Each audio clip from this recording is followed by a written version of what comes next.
মজার একটি সন্দেশের রেসিপি আজকে আপনাদের সাথে শেয়ার করব, সেটি হচ্ছে আমের সন্দেশ। এখন অস্ট্রেলিয়াতে গরম আর আমও প্রচুর পাওয়া যাচ্ছে, তাই ভাবলাম আপনাদের সাথে এই সন্দেশের রেসিপিটি শেয়ার করি। আসসালামু আলাইকুম, আশা করছি আপনারা সবাই ভালো আছেন। আর আজকে এই সন্দেশের রেসিপিটি বানাতে যেমন সহজ, খেতেও সেরকম মজা। তো চলুন আমরা রেসিপিটি শুরু করি। আজকের রেসিপির জন্য আমি একটি মাঝারি সাইজের পাকা আম নিয়ে নিয়েছি। এটাকে ছোট ছোট করে কেটে নিয়ে ব্লেন্ডারে আমি ব্লেন্ড করে নিয়েছি এবং পানি ছাড়াই ব্লেন্ড করেছি। আমের মিষ্টির উপর নির্ভর করে এখানে আমি 1/3 কাপ চিনি নিলাম, নিয়েছি ম্যাঙ্গো এসেন্স, এটা অবশ্যই অপশনাল, আর নিয়েছি পাউডার মিল্ক প্রায় 1.5 কাপের মতো, আর ঘি আছে এখানে প্রায় 1 টেবিল চামচের মতো।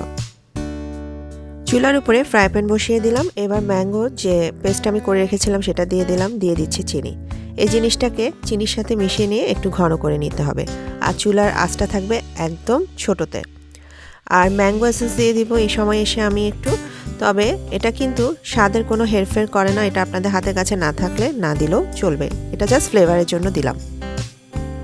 এই পুরো সন্দেশটা তৈরি করার সময় অবশ্যই চুলার আঁচটা একদম অল্প আঁচে থাকবে। আর মিশ্রণটা একটু ঘন হয়ে আসলে এখন আমি অ্যাড করে নিচ্ছি অরেঞ্জ ফুড কালার। এটা অবশ্য অপশনাল, কারণ আপনাদের কালার দিতে হবে এমন কোনো কথা নেই। আমি জাস্ট একটু সন্দেশের কালারটা সুন্দর আনার জন্য এটা দিলাম। এবার ভালো করে মিশিয়ে নিচ্ছি। এখন দিয়ে দিচ্ছি 1.5 কাপের মতো পাউডার মিল্ক। এবার পাউডার মিল্কটাও ভালো করে মিশিয়ে নিচ্ছি। পাউডার মিল্কটা ভালো করে মিশিয়ে নেওয়ার পর এটা দেখবেন একটু ঘন হয়ে এসেছে, থকথক একটা লুক এসেছে, অনেকটা আমরা যে হালুয়া বানাই সেরকমই একটা টেক্সচার আসে এটার।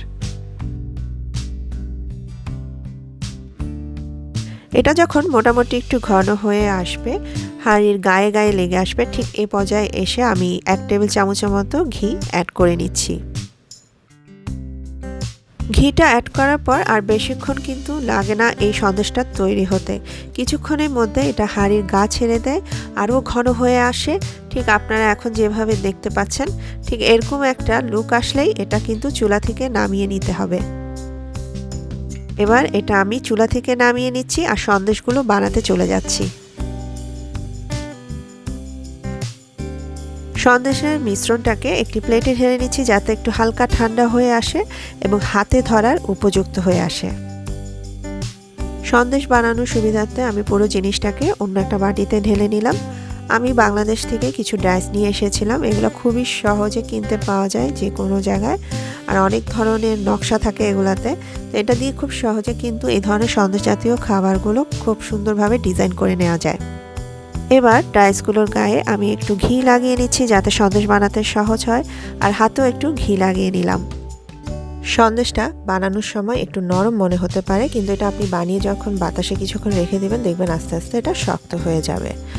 আর আপনাদের ডাইস না থাকলে আপনারা কিন্তু আপনাদের পছন্দ মতো গোল বা স্কোয়ার শেপও করে নিতে পারেন। সন্দেশগুলো বানিয়ে আমি একটি বেকিং পেপারের উপর রেখে দেবো যাতে এটা আমি খুব সহজে উঠিয়ে নিতে পারি পরবর্তীতে।